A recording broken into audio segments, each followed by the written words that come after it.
ಶಿರಾ ತಾಲೂಕಿನ ಗಾಂಡ್ದುಣಸೆ ಗ್ರಾಮದ ಶ್ರೀ ಸತ್ಯಸಾಯಿ ಕಾರುಣ್ಯ ನಿಕೇತನಂ ಗುರುಕುಲಂನಲ್ಲಿ ವಿಶ್ವ ಪರಿಸರ ದಿನ ಕಾರ್ಯಕ್ರಮ ಹಮ್ಮಿಕೊಂಡಿದ್ದರು.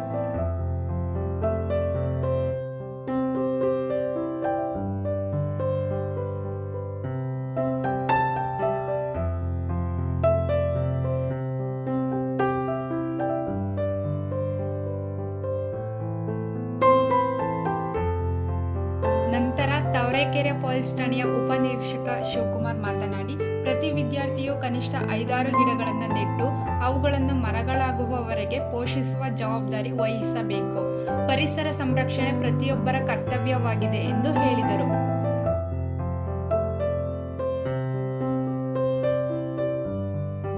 ಈ ಸಂದರ್ಭದಲ್ಲಿ ಶಿಕ್ಷಕರಾದ ಉಮಾಕಾಂತ್, ವೆಂಕಟೇಶ್, ಯತೀಶ್, ಸಂತೋಷ್, ಪ್ರಶಾಂತ್, ನವೀನ್ ಹಾಗೂ ರಾಹುಲ್ ಉಪಸ್ಥಿತರಿದ್ದರು. ಇರೋರಿಗೆ ಪ್ರವೇಶ ತಗೊಬೇಕು ಅಂತಂದ್ರೆ ಸಮೇತ ತುಂಬ ಶ್ರಮ ಬಿದ್ದಿರ್ತೀವಿ. ಅದರಲ್ಲೂ ಸಮೇತ ಈ ಜರಡಿ ಆಡಿ ಓದಿ ಎಕ್ಕದಂಥ ಒತ್ತುಗಳನ್ನು ಅಷ್ಟೇ ಇಲ್ಲಿ ತೋರಿಸ್ತಾರೆ. ನಿಮಗೆ ಸಂಸ್ಕಾರ, ವಿದ್ಯೆ, ವಿನಯ ಆಗ ಮುಂದೆ ಬದುಕು ಎಲ್ಲ ಕಟ್ಕೊಡೋದಕ್ಕೆ ನಿಮಗೆ ಸಹಾಯ ಮಾಡ್ತಿರ್ತಾರೆ. ಅದು ಮುಖ್ಯವಾಗಿ ನಾನು ಕೆಲವೊಂದಷ್ಟು ನಾನು ವಿಷಯ ನಿಮಗೆ ಗೊತ್ತಾಗದಾಗ ನಾನು ಮಾತಾಡ್ತಿದ್ದಾರೆ. ನೀವು ಅಲ್ಲಿಂದೆಲ್ಲ ಬಂದಿದ್ರಲ್ಲ, ನಿಮಗೆ ಬೇಜಾರಾಗಲ್ವಾ, ಹಿಂಸೆ ಕೊಡೋದು ಯಾರೊಬ್ಬರು ಯಾರೂ ಸುಮ್ಮನೆ ಹೇಳಿಲ್ಲ. ಎಲ್ಲರೂ ಇಲ್ಲ, ನಾವು ಮನೆಗಿಂತಲೂ ಈಗ ಚೆನ್ನಾಗಿದ್ದೀವಿ ಅಂತ ಹೇಳೋದು. ಇದನ್ನು ನಾವು ಮೊನ್ನೆ ವೀಕೆಂಡ್ ಆಯಿತು ಅಂತಂದರೆ ಶುಕ್ರವಾರ ಸಾಯಂಕಾಲನೇ ಪ್ಲಾನ್ ಮಾಡ್ಕೊಂಡ್ಬಿಟ್ಟಿದ್ವಿ. ನಾಳೆ 12ವರೆಗೆ ಕ್ಲಾಸ್ ವೀಕ್ 11ವರೆಗೆ, ಮಾರ್ನಿಂಗ್ 11ವರೆಗೆ ಈ ಒಂದು ಸರಳ ಹಾಗೂ ಒಂದು ಸುಂದರ ಕಾರ್ಯಕ್ರಮಕ್ಕೆ ನನ್ನನ್ನು ಆಹ್ವಾನಿಸುತ್ತಿದ್ದೆ. ಶಾಲೆಗೂ ಸತ್ಯಸಾಯಿ ಆಡಳಿತ ಮಂಡಳಿಗೆ ಹಾಗೂ ಪ್ರಾಂಶುಪಾಲರಿಗೆ, ಶಿಕ್ಷಕರಿಗೆ ನನ್ನ ಪ್ರಣಾಮಗಳನ್ನು ತಿಳಿಸ್ತಾರೆ. ಭಗವಾನ್ ಶ್ರೀ ಸತ್ಯಸಾಯಿ ಮನೆಗಳ ಪಾದಾರಕ್ಕೆ ನಮಸ್ಕರಿಸ್ತಾ ಹಾಗೂ ಕಾರ್ಯಕ್ರಮಕ್ಕೆ ಎಲ್ಲರೂ ಸಮೇತ ಕಾರ್ಯಕ್ರಮಕ್ಕೆ ಸ್ವಾಗತ ಕೊಡ್ತಾರೆ. ನಾನು ಗೊತ್ತಿರುವಂಥ ಕೆಲವೊಂದಷ್ಟು ಮಾಹಿತಿನ, ಯಾಕಂದರೆ ನಾನು ರೈತನ, ನಾನು ಸಿಟಿಯಿಂದ ಬಂದವನಲ್ಲ. ನಾನು ನಿಮಗೆ ಒಂದು ಗ್ರಾಮದಿಂದ ಬಂದಂಥ ವ್ಯಕ್ತಿ. ಹಾಗಾಗಿ ನನಗೆ ಗೊತ್ತಿರುವಂಥ ಪರಿಸರ ಸಂರಕ್ಷಣೆ ಹಾಗೂ ಪರಿಸರ ಕಾಳಜಿ ಕುರಿತು ಜೊತೆ ನಾನು ಹೇಳಲಿಕ್ಕೆ ಇಷ್ಟಪಡ್ತೀನಿ.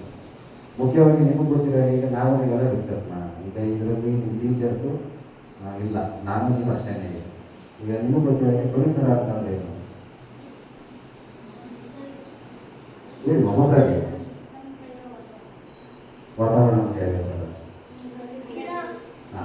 ಭೋಜನವ ಅದು ಕೇಳಲಿಲ್ಲ, ಮರಕ್ಕೆ ಮನೆ ಇಲ್ಲ, ಮಲಗಲು ನೆಲೆ ಇಲ್ಲ, ನಿಂತ ನೆಲೆಯಲ್ಲೇ ಸಂತಸವ ಬೀರುವುದು, ಸಂತ ಋಷಿಗಳಿಗೂ ತನ್ನಾಶ್ರಯವ ನೀಡಿರುವುದು.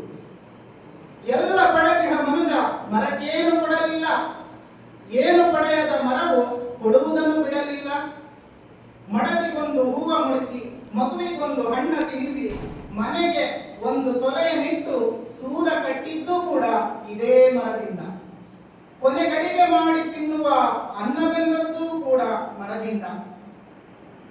ಹಾಗಾದ್ರೆ ಏನ್ ಮಾಡ್ಬೇಕು ಅಂತ, ಒಬ್ಬೊಬ್ಬರೊಂದೊಂದು ಗಿಡವ ನೆಟ್ಟರೆ ಸಾಕು, ಪರಿಸರದ ಬದುಕಿಗೆ ಕೈ ಹಿಡಿಯಬೇಕು. ಮನೆಗೊಂದು ಮರದಂತೆ, ಊರಿಗೊಂದು ವನದಂತೆ, ಆಧುನಿಕ ಬದುಕಿಗೆ ಇದು ಸಾಲದಂತೆ, ಒಬ್ಬೊಬ್ಬ ಮನುಷ್ಯನಿಗೊಂದೊಂದು ಮರದಂತೆ, ಒಂದೊಂದು ಊರಿಗೊಂದತ್ತಾರು ವನದಂತೆ, ಬೆಳೆಸಿದರೆ ಪರಿಸರವ ನಮಗಿಲ್ಲ ಚಿಂತೆ, ನಮಗಿಲ್ಲ ಚಿಂತೆ.